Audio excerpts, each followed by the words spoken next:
वैदिक पर्सपेक्टिव के इस YouTube चैनल को सब्सक्राइब करें, वीडियो को लाइक व शेयर करें।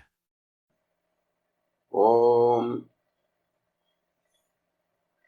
त्वम एतान रुदतः जक्षत अयोध्यः रजसः इंद्र पारे अवादहो दिव आ दस्युम उच्चा प्रसुनवतः स्तुवतः संसमावः। तुमने इन रोने वालों और खा जाने वालों से लोक के परभाग में युद्ध किया। हे इंद्रियों को वश में करने वाले, स्वर्ग से नीचा करके भली भांति जलाया। दस्यु को उच्च प्रकृत रूपेण निष्पादन करते हुए ईश्वर करने वाले की प्रशंसा की, रक्षा की। ये ऋग्वेद के पहले मंडल के 33वें सूक्त का 7वां मंत्र है। पुरस्कार और दंड दे सकने में सृष्टि के नियम सक्षम है। वहां मुंह देखी नहीं चलती, वहां किसी के अप्रोच की जरूरत नहीं है, किसी की जान पहचान की जरूरत नहीं है। वो सबको पहचानते हैं कि किसके कर्म क्या है। व्यक्ति कितने ही छुपके करे, कितने ही नाटक करे, कितने ही लोगों को भटकाने की कोशिश करे, सृष्टि के नियमों को कोई धोखा नहीं दे सकता। तो यहाँ योगी व्यक्ति को ही ये सब व्यवस्था के काम सौंपे गए। उनको अपने लेवल पर व्यवस्था के काम करना है।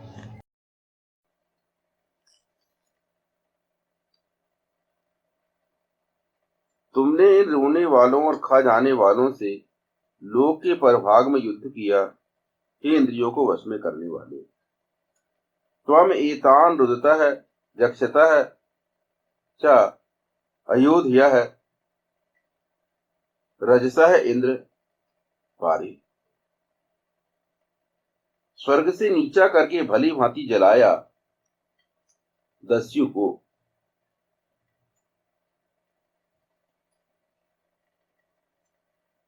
अवादः दिवः आदस्युम।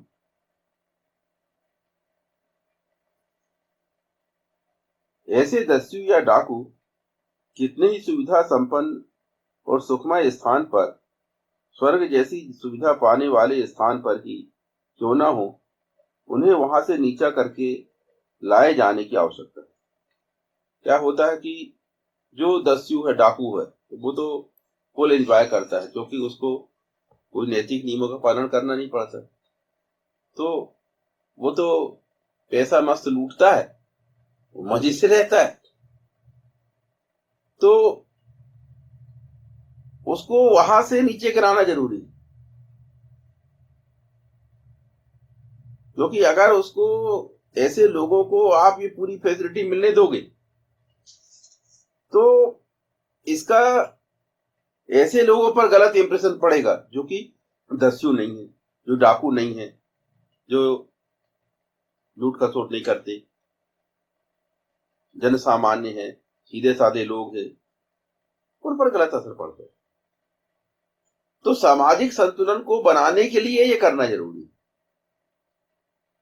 जो दंड विधान जो बनाया गया है सृष्टि में, वो इसलिए बनाया गया है ताकि संतुलन स्थापित रहे।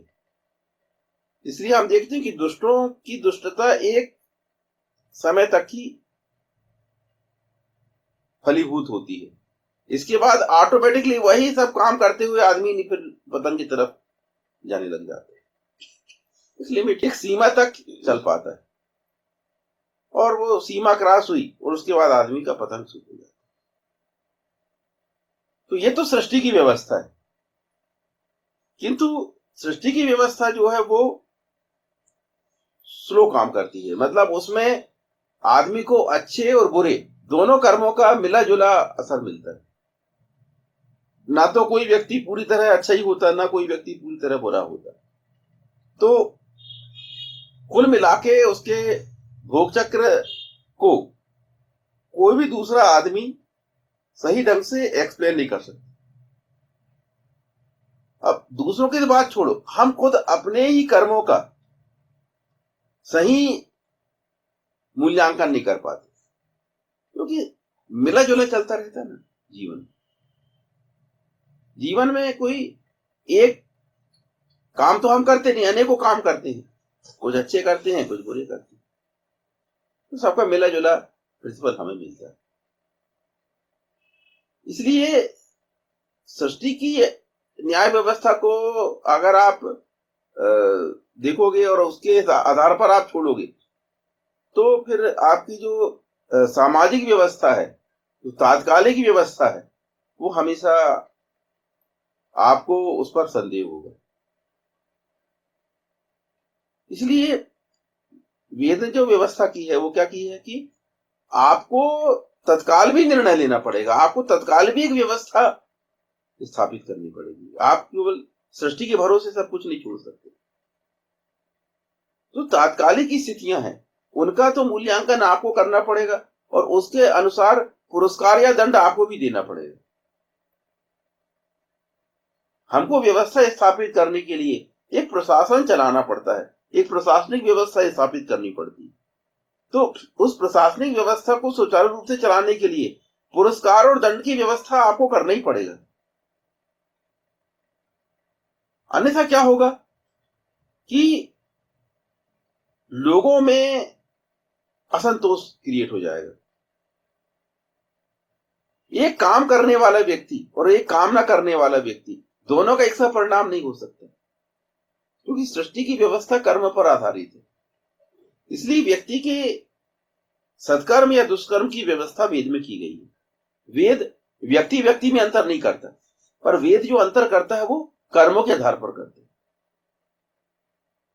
तो हमको भी उसी व्यवस्था को अपने व्यवहारिक जीवन में अपनाना, और जो भी हमारा प्रशासन क्षेत्र है उसके अंतर्गत हमको वो व्यवस्था लागू करनी पड़ेगी। पर चूंकि मनुष्य सर्वज्ञ तो है नहीं,